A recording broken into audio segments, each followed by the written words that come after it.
Yeah, I'm going to do the intro. Okay, class, so we have a very special treat for you today. We've got Justin playing that bad guitar. We've got Dario playing the bass badly. All right, let's do it. Now, let me tell you a story about a man I once knew. When people didn't get caught for murder, he got all wrapped up in blue.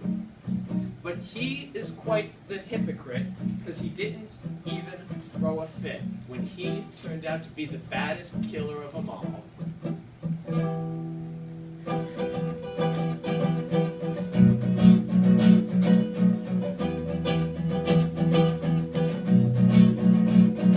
They all thought he just sailed a boat, but that theory simply doesn't float when you look into his eyes and realize he's a madman trying to send him up to the skies. His first 2 kills, those were way too easy. Just thinking about him makes me queasy.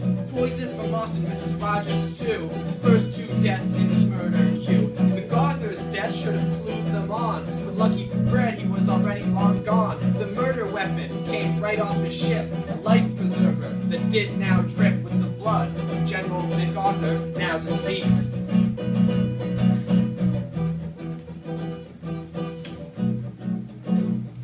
Now they searched the island far and wide, looking for somewhere where the killer might hide. It did not cross their minds that their slaughter might be from somebody out on the water. And that's how Fred Narracott continued to get away.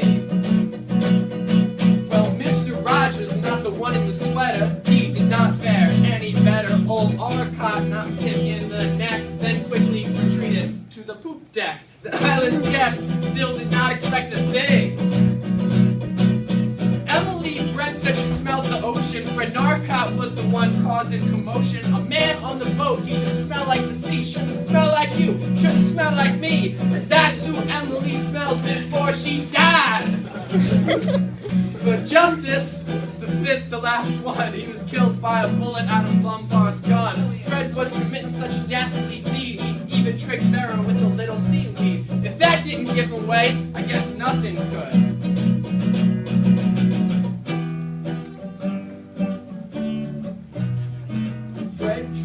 Armstrong to come out at night. Armstrong didn't even put up a fight. Armstrong ended up swimming with the fish. He was the red herrings main dish. Blore, yeah, he did die. He got crushed by a bear that fell out of the sky. His death was very grisly. The weather outside was still a little drizzly. Sure, you could say that the squall had passed, but Narracott was still killing fast. So Vera and Lombard were the only 2 left. Vera took Lombard's gun and shot him in the chest. She went back to her room to find a noose. Fred Narracott made sure it would not be too loose. She put it around her neck and dropped Lombard's gun. She hanged her little self, and then there were none.